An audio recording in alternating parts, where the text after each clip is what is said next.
தூயவரே என் துணையாளரே,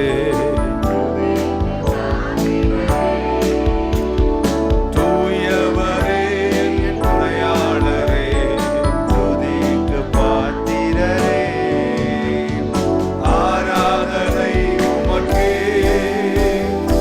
ஆராதனை உமக்கே,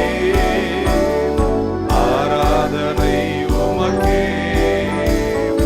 ஆராதனை உமக்கே, ஆராதனை உமக்கே,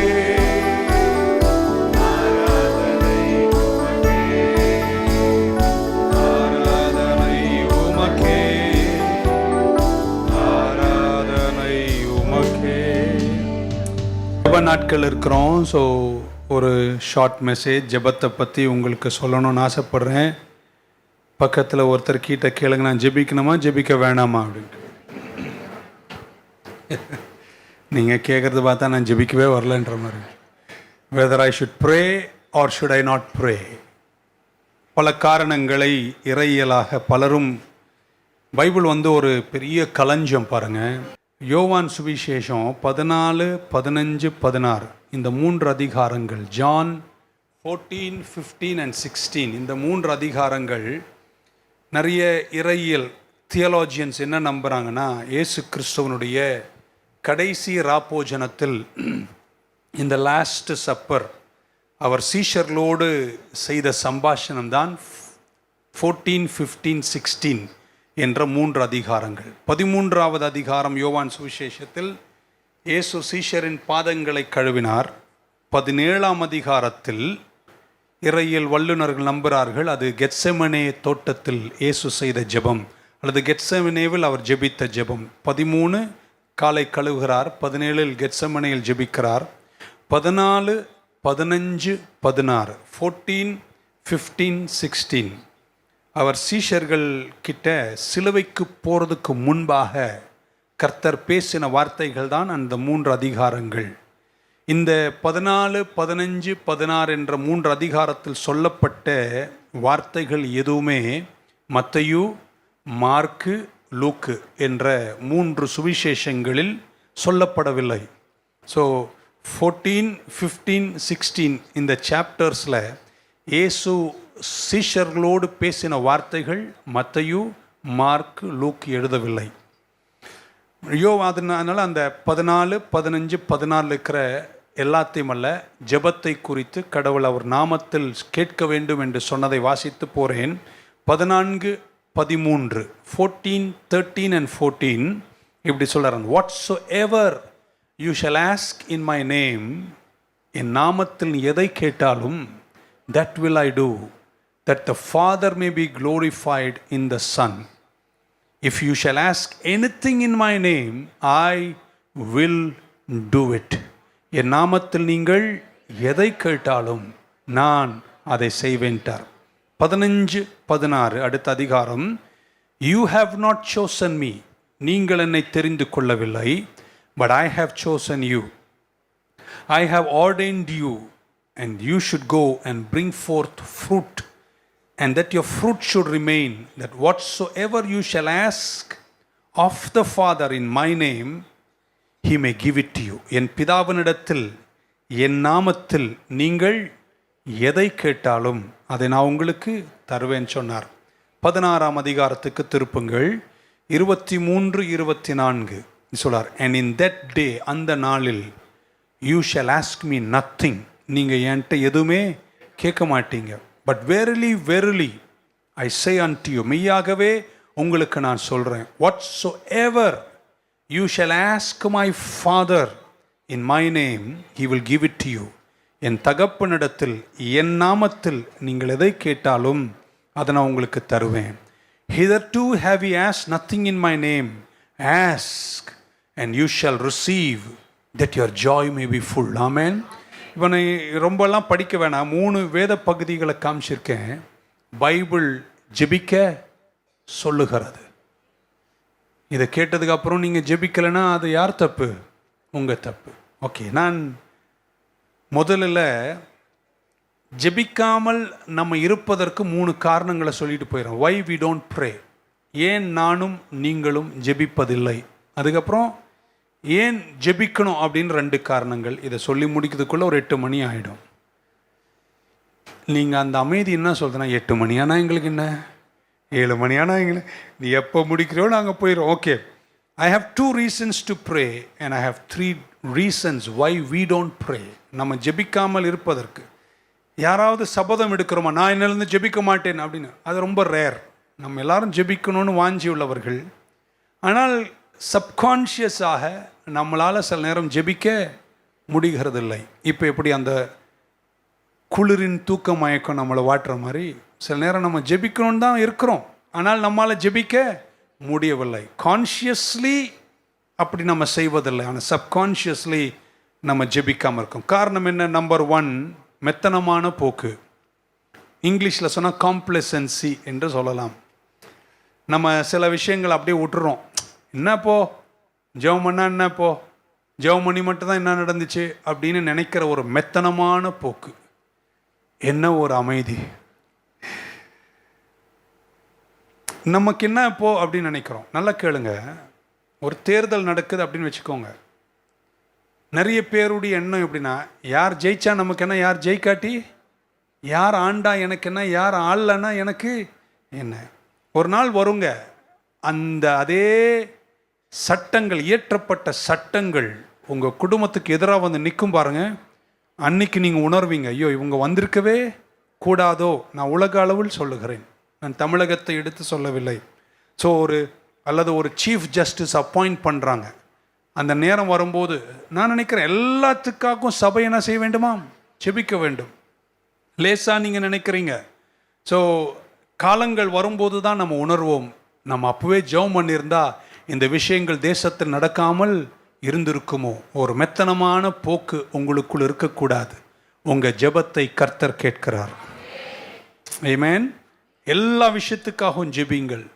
தொலைஞ்சு போன பின்னிலிருந்து ஆமென் மங்களம் வரைக்கும் உள்ள எல்லா விஷயத்தையும் நீங்கள் கர்த்தர்கிட்ட பேசணும். ஜெபம் ஜெயம். நம்பர் 2, ஏன் நம்ம ஜெபிப்பதில்லை? அவிசுவாசம், அன்பிலீஃப். எப்படி சொல்லலாம்? நீங்கள் ஜெபம் பண்ணுறீங்க, சில விஷயங்கள் நல்லா ஆகும் நீங்கள் நினைக்கிறீங்க, திங்ஸ் வுட் கெட் பெட்டர், சிலது மாறும்னு நினைக்கிறீங்க, குடும்பத்தில் ஒரு மாற்றம் வரும் நம்புறீங்க, நீங்கள் ஜெபிக்கிறீங்க. ஆமென். அப்போ இப்படி பல்வேறு விஷயங்கள் இருக்குது. ஆனால் காலப்போக்கில் என்ன ஆகுதுன்னா, சிலது நல்லா ஆகுது, சிலது நல்லா ஆகலை.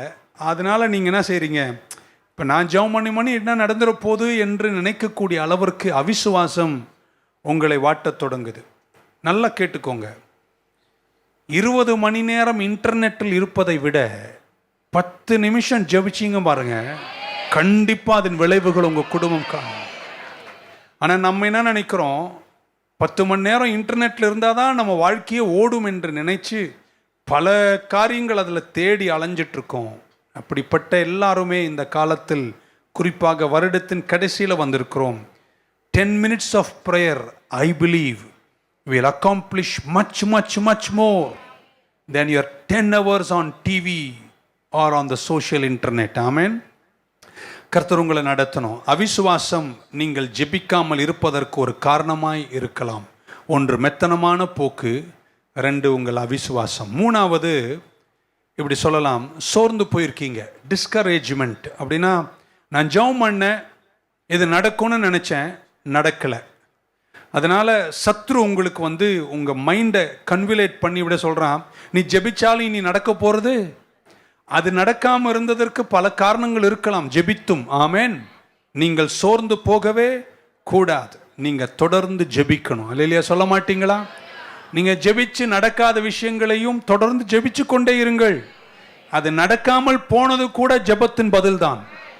நான் எத்தனை பேர் நம்புறீங்க கர்த்தர் என் ஜெபங்களை கேட்கிறவராய் இருக்கிறார் என்று சொல்றவங்க மட்டும் கையை உயர்த்தி ஒரு அல்லேலூயா சொல்லுங்க பார்க்கலாம். So there are 3 reasons why we don't pray. 1 மெத்தனமான போக்கு, 2 அவிசுவாசம், 3 சோர்ந்து போறீங்க. போன வருஷம்லாம் பாஸ்டர் ஜெபம் பண்ணார், மலையில் கூட வந்து ஜெபம் பண்ண நடக்கல. இந்த வருஷம் வந்து பண்ணு, இந்த வருஷம் நடக்கலன்னா அடுத்த வருஷம் பண்ணு. பட் ஜெபத்தை மட்டும் என்ன செய்யாதீங்க, நிறுத்தாதீங்க. சார்ல்ஸ் ஸ்பர்ஜன் கிட்ட கேட்டாங்க, ஜெபத்தை டிஃபைன் பண்ணுங்க. அவர் சொன்னார், if you cannot pray, pray till you can pray. உங்களுக்கு ஜெபிக்க முடியலன்னா ஜெபிக்க முடிகிற வரைக்கும் ஜெபம் பண்ணிட்டே இருங்கள். ஸோ ஜெபம் என்பது நம்முடைய லைஃப் லைன். அது ஒரு நாளும் நிறுத்தப்படக்கூடாது. விசுவாசி ஜெபிக்க வேண்டும். உங்களுக்கு ரொம்ப ஈஸியான விஷயம் என்ன தெரியுமா? அங்கே போகும்போது என்கிட்ட தலை நீட்டினா நான் தலையில் வச்சு இயேசு நாமத்தில் பிதாவே சொன்னால் உங்களுக்கு எல்லாம் முடிஞ்சிரும்னு நினைக்கிறீங்க. இல்லை, சில விஷயங்களுக்கு நீங்கள் தான் ஜெபிக்கணும். God likes you to talk to him. நீங்கள் ஸோ டெய்லி என்கிட்ட வரணும், நான் ஜெபம் பண்ணுறேன். நாங்கள் இந்த பீடத்துலேருந்து எங்கள் வேலையை நாங்கள் செஞ்சிட்ருப்போம்.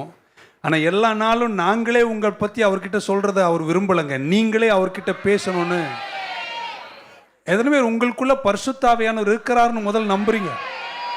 உங்களுக்குள்ள இருக்கிறவர் உங்களுக்காக என்ன செய்வாருங்க? வேண்டுதல் செய்ய உங்களுக்கு உதவி செய்வார். நம்பர் 2, ரெண்டாவது பங்குக்கு வருகிறேன். ஏன் நம்ம ஜெபிக்கணும்? why we should pray. ஒன்று, தேவன் இறையாண்மை உள்ள தெய்வமாக இருக்கிறார். English word he's a sovereign God. the sovereignty of God அப்படின்னா அவர் சுப்ரீம் ரூலர், எல்லாவற்றின் மேலும் ஆளுகை உள்ளவராய் கர்த்தர் இருக்கிறார். அப்படின்னா என்ன பாஸ்டர்? அவர் எதை அவர் என்ன நினைக்கிறாரோ அதை அவரால் செய்ய முடியும், அவர் செய்வார். இப்போ நம்ம கேள்வி என்னன்னா, அவர் தான் எல்லாரும், அவர் 115ஆம் சங்கீதத்தில் சொல்றார், he does whatever he pleases. அவருக்கு என்ன இஷ்டமோ அதை அவர் செய்வார். அவருக்கு என்ன இஷ்டம் அவர் செய்வார்னா, இப்போ நான் ஜெபம் பண்ணி எனக்கு என்ன ஆக போகுது என்று கேட்கிற ஒரு கேள்வி அங்கே வருகிறது. இன்னைக்கு உங்களை அது சாத்தான் சொல்ற மிகப்பெரிய பொய். மத்தேயு சுவிசேஷம் 6 உங்களுக்கு தெரியும். இயேசுவே சொன்னார், நீங்கள் ஜெபிப்பதற்கு முன்பாகவே உங்களுக்கு இன்னது தேவை என்று உங்கள் பரமபிதா அப்படின்னு சொல்லிட்டு அவர் என்ன சொன்னார்? கர்த்தரிடத்தில் கேளுங்கள் தான் சொல்றார். உங்களுக்கு இன்னது தேவை என்று அவருக்கு நன்றாக தெரியும், ஆகையால் நீங்கள் என்ன செய்யுங்க? கர்த்தரிடத்தில் கேளுங்கள். ஆமென். அவருக்கெல்லாம் தெரியும், அதனால நான் ஏன் ஜெபிக்கணும் என்பது தப்பான போக்கு. ஆமென். அவருக்கெல்லாம் தெரியும், அதனால நீங்க ஜெபிக்கணும். The Father knows what you need before you ask. He is a sovereign God. அவரால் எதை வேணாலும் செய்ய முடியும்.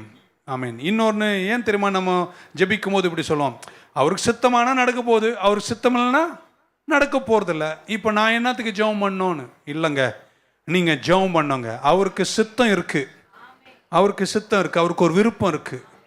அவருடைய விருப்பம்தான், அவருடைய விருப்பத்தை நான் 2 பேதுரு 3:9 காட்டுகிறேன் உங்கள் புரிதலுக்காக. 2 Peter 3:9. The Lord is not slack concerning his promise. கர்த்தர் தம்முடைய வாக்குத்தத்தத்தை குறித்து குறைவுள்ளவரானவர் அல்ல. Some men count slackness, but God is long suffering toward us, not willing that any should perish. ஒருத்தர் கூட கெட்டு போக கூடாது என்பதுதான் தேவனுடைய சித்தமா. ஒருத்தர் கூட கெட்டு போக கூடாது என்பதுதான் தேவனுடைய சித்தம். Not willing that any should perish, that all should come to repentance. எல்லாரும் தன் அண்டை மனம் திரும்பி வர வேண்டும் என்பதுதான் கர்த்தருடைய சித்தம். உங்களை ஒரு கேள்வி கேட்கிறேன், அதுதான் ஒரு சித்தம். எல்லாரும் வந்துட்டாங்களா? வரல. அப்போ என்ன காரணம்? எல்லாரும் வரணும் என்பது அவர் சித்தம், ஆனா எல்லாரும் வரல. ஏன் வரலனா, அவர் சாயலில் படைச்ச உனக்கும் கர்த்தர் அவருக்கு சித்தம் இருக்கிற மாதிரி உங்களுக்கும் ஒரு சித்தத்தை கொடுத்துட்டாரு. அவருக்கு சித்தமா இருந்தாலும் உன் சித்தத்தை உடைச்சிட்டு நீ அவர்கிட்ட வந்தாதான் மனம் திரும்புதல். அவருக்கு சித்தம் நீ அழியக்கூடாது. ஆமென். ஸோ அவர் சாயல் படைத்த உங்களுக்கும் கர்த்தர் சித்தத்தை கொடுத்திருக்கிறார். So the reason people perish is not because it is not God's will. God's will is that none should perish. ஒருத்தரும் கெட்டு போக கூடாது என்பது அவர் சித்தம். ஆனா உங்க சித்தம், ஆமென், நான் அவரை ஏற்றுக்கொள்ள கூடாது என்பது, நான் ஜெபிக்க கூடாது என்பது உங்கள் சித்தமா இருந்தால் அது அழிவை கொண்டு வரும். ஸோ அவர் சித்தம் நீங்க அவர்கிட்ட வரணும்னா உங்க சித்தம் அவர்கிட்ட வரணும்னு இருக்கணும். இது ரெண்டும் இணைஞ்சா கர்த்தர் பூமியில பெரிய காரியங்களை செய்வார்ன்ற நம்புறவங்க இருந்தா ராமேன்னு சொல்ல மாட்டீங்களா? பைபிள் நமக்கு ஒன்று சொல்லிச்சு, எரேமியா மூலம் சொன்னாரு, நான் உங்களை குறித்து வைத்திருக்கிற என் நிரூபணங்கள் தீமைக்குரியவைகள் அல்ல, நன்மைக்குரியவைகள். அப்படின்னா உங்களை பத்தி நான் நல்லா தான் நினைச்சிருக்கேன்றார். ஆமென். ஸோ கிறிஸ்துவுக்குள் உங்களை குறித்த எல்லா எண்ணங்களும் நன்மைக்குரியவைகள். உங்க வாழ்க்கையில நடக்கிற எல்லா நல்ல விஷயங்களும் கர்த்தரால தான் ஆக போகிறது. Good things that happen in your life எல்லாமே அவர் நல்லா நினைக்கிறாரு. ஆனால் நீங்கள் ஒன்று செய்யணும், அங்கே இருக்கிற அவருடைய அந்த சித்தத்தை இந்த பூமியில் நீங்கள் கொண்டு வரணும்.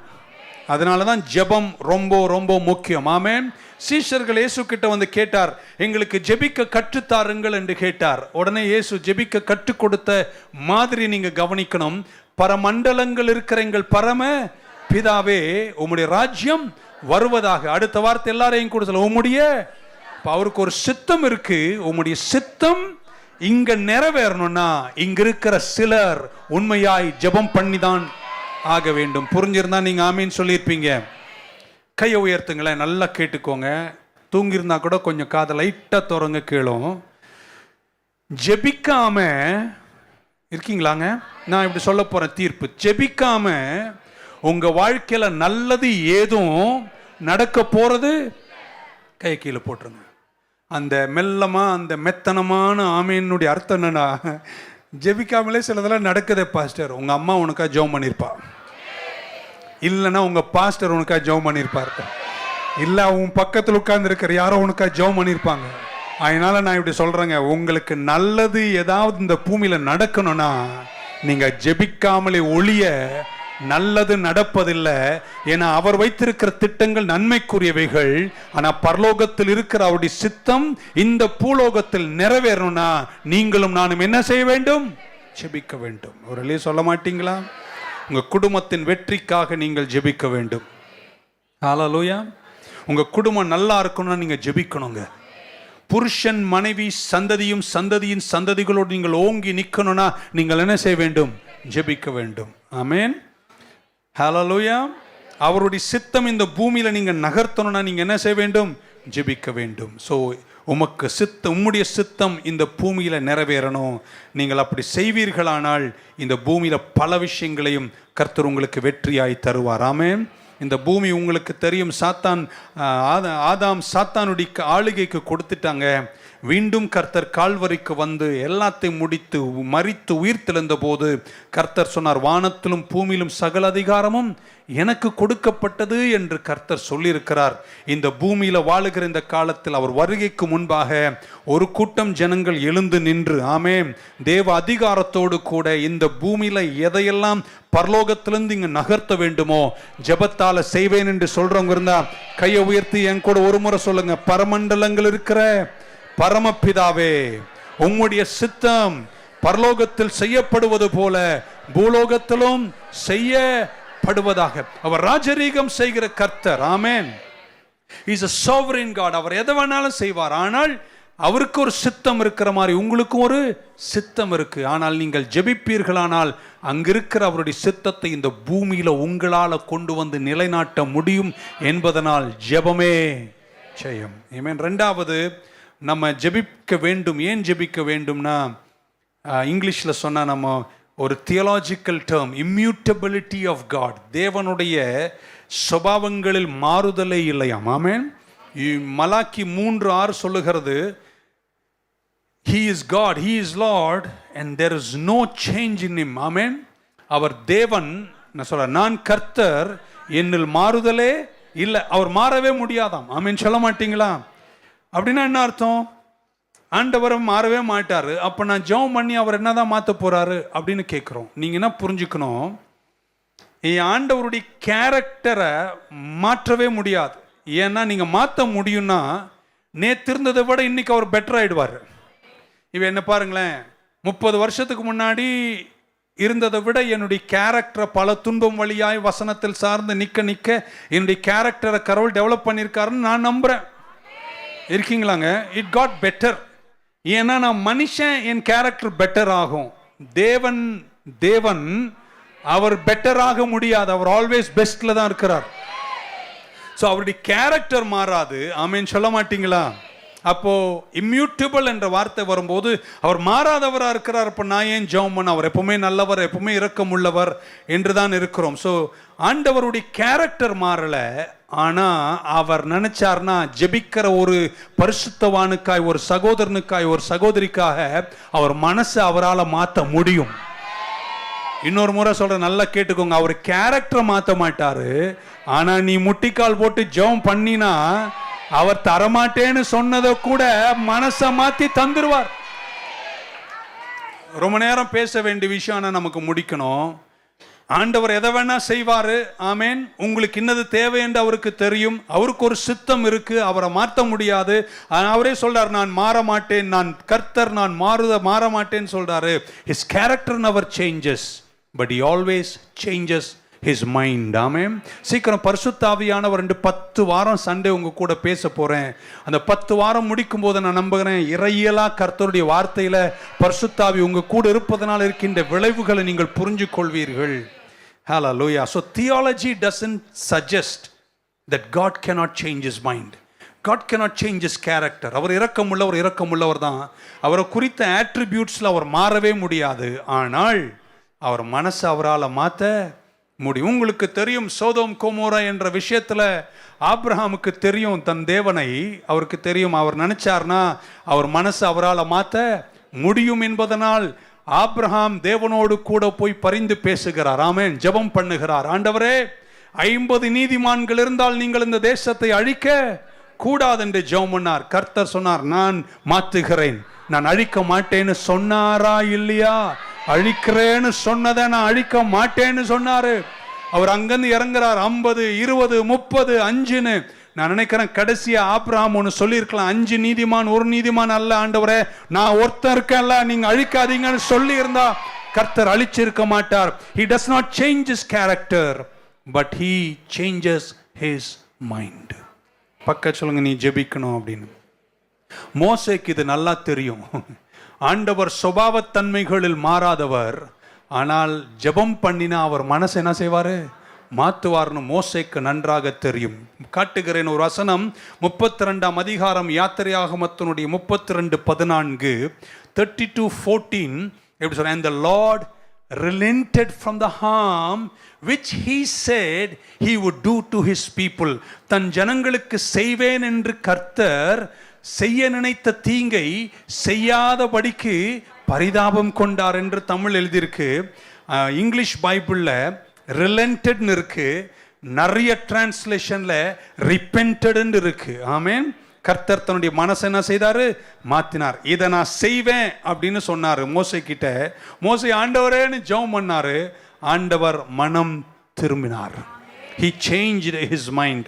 இந்த ரிலண்டட், ரிப்பென்டட் அல்லது பரிதபித்தார் என்று சொன்ன வார்த்தை எபிரேய மொழியில 108 முறை பைபிள்ல சொல்லியிருக்கு. அந்த 108 முறையில 41 முறை பைபிள் ரிப்பென்டட்னு டிரான்ஸ்லேட் பண்ணியிருக்கு. God repented. ஆமென்.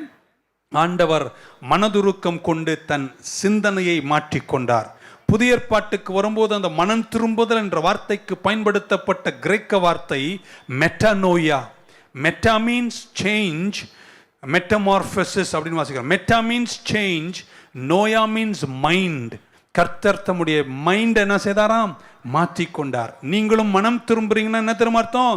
பாவத்தை குறித்த உங்கள் சிந்தனையை மாற்றிக்கொண்டீர்கள். நான் இப்படிதான் வஸ்திரம் தரிக்க வேண்டும் என்பதை குறித்த என் சிந்தனையை மாற்றிக்கொண்டேன். So change of mind. திரும்பி நான் கர்த்தர்கிட்ட வந்தேன். அது மனம் திரும்புதலின் நிறைவு. அதே வார்த்தை தான் பைபிள் சொல்லுகிறது. God changed his mind about the harm that he would do to his people because Moses prayed. ஆமென். ஒரே ஒரு சிம்பிள் உங்களுக்கு ஏற்கனவே சொல்லியிருக்கோம். யோனாவை குறித்து நமக்கு தெரியும். கர்த்தர் யோனா கிட்ட நினைவே போ சொன்னார். யோனா எங்கே போனான்? தர்ஷீஷுக்கு போனார். கப்பலிருந்து தூக்கி போட்டாங்க. யோனா கிட்ட கர்த்தர் என்ன தெரியுமா செய்தி சொன்னாரு? நீ போய் நினைவேல பிரசங்கம் பண்ணு, 40 நாள்ல நினைவே நான் என்ன செய்வேன்?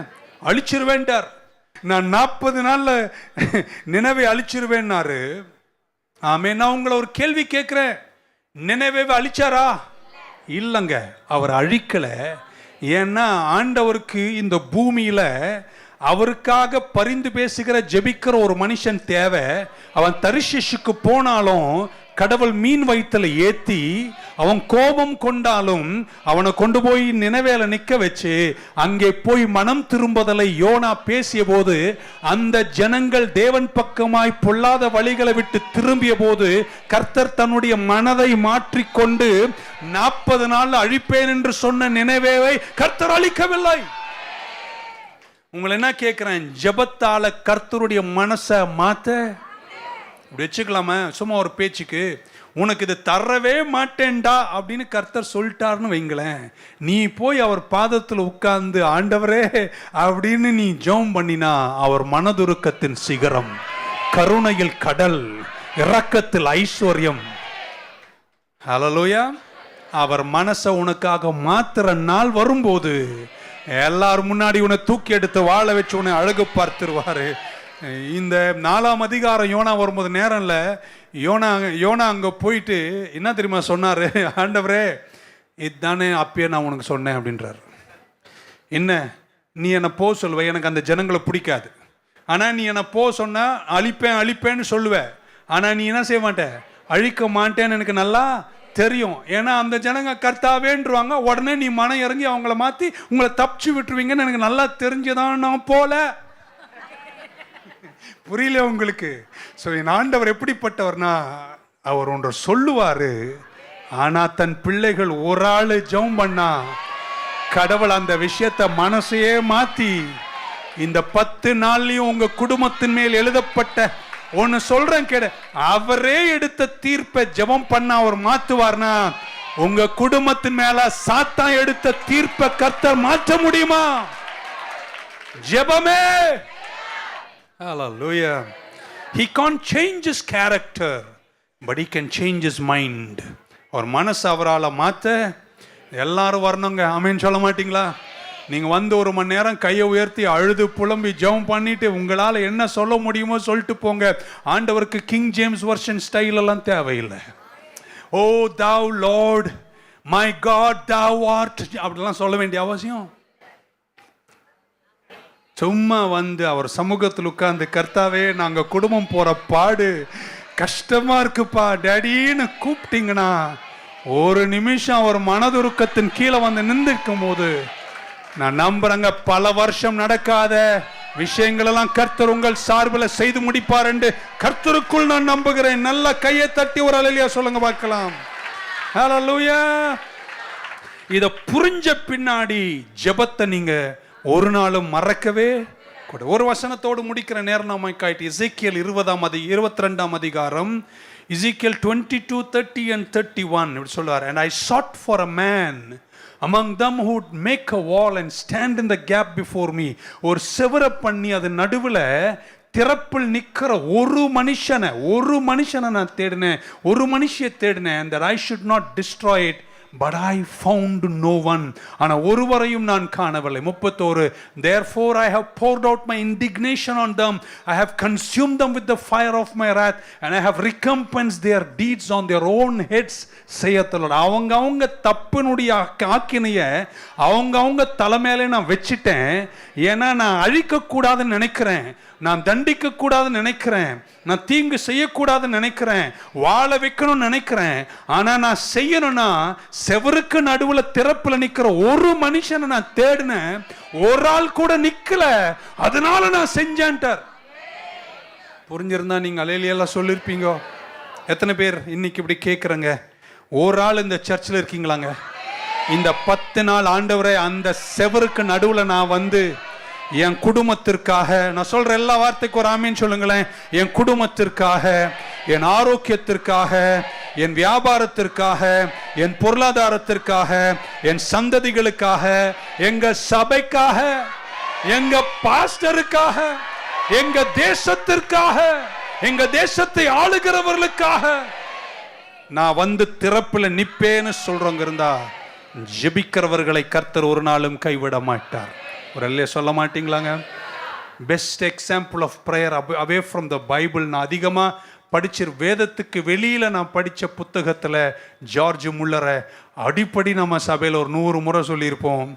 பாவம் நிறைஞ்ச ஒரு வாழ்க்கை, 30வது வயது வரைக்கும் மனம் போன போக்கிலே கால் போன போக்கிலே மனம் போய் வாழ்ந்த ஒரு மனிதன் தான் ஜார்ஜ் முல்லர். அந்த காலத்தில் மினிஸ்ட்ரி ஊழியத்துக்கு ட்ரைனிங் எடுத்தால் கவர்மெண்ட் வேலை கொடுப்பாங்க. சர்ச்சில் கவர்மெண்ட் சம்பளம். இந்த காலத்தில் அப்படி இருந்தால் நான் போயிருப்பேன். ஓகே, கவர்மெண்ட் சம்பளத்தோடு வேலை கொடுப்பாங்கன்னு எல்லாரும் மினிஸ்ட்ரி ட்ரைனிங்க்கு போவாங்க. ஜார்ஜ் முல்லரும் நமக்கு ஒரு ஸ்டெடியாக வேலை கிடைக்கும், பொழப்பு ஓடும் என்று படிப்பதற்கு மினிஸ்ட்ரி ட்ரைனிங்க்கு போனார். அதற்கு பின்பு அவங்க தகப்பனார் ஒரு மிஷனரி ஸ்கூலுக்கு அனுப்பணும்னு ஆசைப்பட்டார். அவன் போகணும்னு ஆசைப்பட்டார். அவன் தகப்பனார் அனுப்புறேன்னு சொன்னார். 2 மாதம் ஜெபம் பண்ணார். 2 மாதம் முடிஞ்சிட்டு ஒரு நாள் போய் கியூவில் நிற்கிறார் ரெஜிஸ்ட்ரேஷனுக்காக. ரெஜிஸ்ட்ரேஷன் நிற்கும் போது எவ்வளோ ஃபீஸ் கட்டணும்னு தெரியல. யாரோ தெரியாத ஒரு மனிதர் திடீர்னு வந்து ஜார்ஜ் முல்லர் பாக்கெட்டில் கொஞ்சம் காசை வச்சுட்டு போயிட்டாரு. அந்த டெஸ்கில் போயிட்டு ஃபீஸை கட்டும்போது எவ்வளோ கட்டணுமோ அவ்வளோ காசு கரெக்டாக இருந்துச்சு. மிஷனரி ஸ்கூலுக்கு போகிறார், படித்து விடுகிறார். முடிச்சதுக்கு அப்புறம் மிஷனரி போர்டில் அப்ளை பண்ணி நான் இந்த நாட்டுக்கு போறேன்னாரு. அவங்க ஒரு அலசி பார்த்துட்டு சொன்னார், 30 வருஷம் நீ வாழ்ந்த உன் கொடுமையான பாவ வாழ்க்கைக்கு உன்னை மிஷனரியா அனுப்ப முடியாதுன்ட்டாங்க. ஆமே, நல்ல வேலை. கடந்த காலத்தையும் அந்த காலத்தில் ஊழியத்தில் பார்த்தார்கள் என்பது ரொம்ப சிந்திக்க வேண்டிய விஷயம். அதுக்கப்புறம் 1 வருஷம் திரும்ப ஜெபம் பண்ணார். ஆமேன்னு சொல்ல மாட்டீங்களா? என்னை அனுப்பும் ஆண்டவரை ஊழியத்துக்கு அனுப்பும்னாரு. கடைசியில் கடவுளே பேசினார், இந்த பட்டணத்துக்கு போயின்றாராம். அந்த பட்டணத்துக்கு போனார். அங்கே ஒரு சபை இப்படி நடந்துட்டு இருந்துச்சாம்.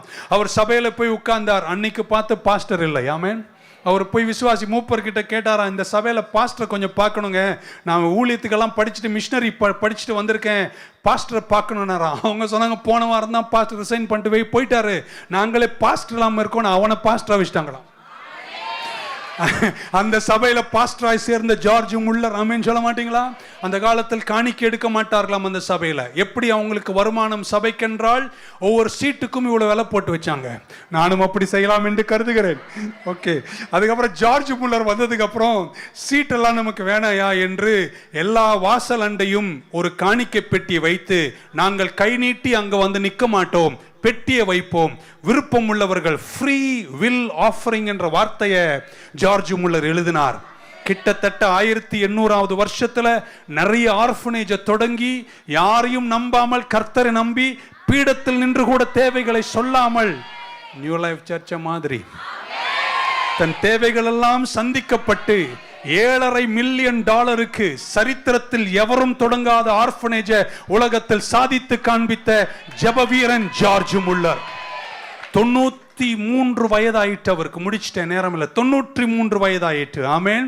68 ஆண்டுகள் கர்த்தரோடு நடந்தார். அவர் 30 வயதில் பாவமான வாழ்க்கையிலிருந்து கர்த்தர் பக்கம் திரும்பிய போது தன் நண்பன் கிட்ட சொன்னார், நான் இயேசு பக்கம் போறேன் வாழ்னாரு. அடப்போடா, இயேசு எனக்கு வேண்டாம் என்று உலகத்தில் கேடுகட்டு வாழ்ந்த தன்னுடைய மிக நெருங்கின நண்பர் தன்னை விட்டு போனார். உலக போக்கிலே வாழ்ந்தார். அவர் மரிக்கிற நேரம் 93 வயசு. அவர் சாவறதுக்கு சில நாட்களுக்கு முன்னாடி படுக்கையில் இருந்து கொண்டு சத்தமாய் ஜெபம் பண்ணும் போது அந்த நண்பனின் பெயர் சொல்லி ஜெபிப்பதை தன்னை பராமரித்த நண்பன் கேட்டார். ஆமென். அவர் ஜார்ஜ் முல்லர் கிட்ட கேட்டாராம், அவன் தான் அவ்வளோ கேடுகட்டவனா வாழ்ந்துட்டு இருக்கான், அவனுக்காக போய் நீ இப்படி பரிதபிச்சு ஜெபம் பண்றியன்னு கேட்டாராம். அப்பதான் ஜார்ஜ் முல்லர் சொன்னாராம், இன்னைக்கு மட்டும் இல்லடா, வாழ்நாளெல்லாம் நான் அவனுக்காக ஜெபம் பண்ணிட்டு இருக்கேன்னாராம். சில நாட்களில் அந்த ஜெபத்தை நண்பர் கேட்ட பின்னாடி சில நாட்களில் ஜார்ஜ் முல்லர் மரித்து போனார். அடக்கம் நடந்து கொண்டு இருக்கும் போது, அடக்க ஆராதனை முடிந்து கல்லறையில் அவர் வைக்கும் போது அந்த நண்பன் அங்கே வந்து தன் தொப்பியை கலட்டி முழங்கால் படியிட்டு அந்த நிமிஷத்தில் கர்த்தரை இரட்சகராய் ஏற்றுக்கொண்டார். எத்தனை பேருக்கு தெரியுங்க, ஜெபம் ஒரு நாளும் வீணாகாது. அது நிறைவேற வேண்டிய நேரத்தில் நிறைவேறி தீர்ப்பதற்கு கர்த்தர் வல்லமையுள்ளவராய் இருக்கிறார். He doesn't change his character, but my God changes his mind. ஜெபிப்பேன்னு சொல்றவங்க ஆமென் சொல்ல மாட்டீங்களா? 10 நாட்களும் கர்த்தர் சமூகத்தில் வந்து உள்ளத்தை ஊற்றி உங்களுக்காக, ரட்சிக்கப்படாத உங்க கணவருக்காக, உங்கள் பிள்ளைகளுக்காக, தேசத்திற்காக, உங்கள் நன்மைகளுக்காக, 25ஆம் வருஷத்தின் 12 மாதங்களுக்காக, உங்களை சத்ரு சிக்க வச்ச வலையிலிருந்து தப்பிப்பதற்காக நான் ஜெபிப்பேன்னு சொல்றவங்க மட்டும் கையை உயர்த்தி ஒரு நல்ல அல்லேலூயா சொல்லுங்க பார்க்கலாம். ஜெபமே ஜெயம். Shall we stand in the presence of God? That's all. Amen. We are running short of time. Hallelujah. God is good. God is good. God is good. Thank you. Hallelujah. ஜெபத்தை கேட்கும் எங்கள் தேவான். ஒரு அடி மட்டும் சீக்கிரமா. என்ன ஒரு சோகம். ஜெபத்தை கேட்கும் எங்கள் தேவா, ஜெபத்தின் வாஞ்சை தந்தருளும், ஜெபத்திலே தரித்திருந்து ஜெபத்தின் மேன்மை காண செய்யும். ஜெபமே ஜீவன், ஜெபம் ஜெயம், ஜீவியத்திற்கு இதுவே சட்டம்.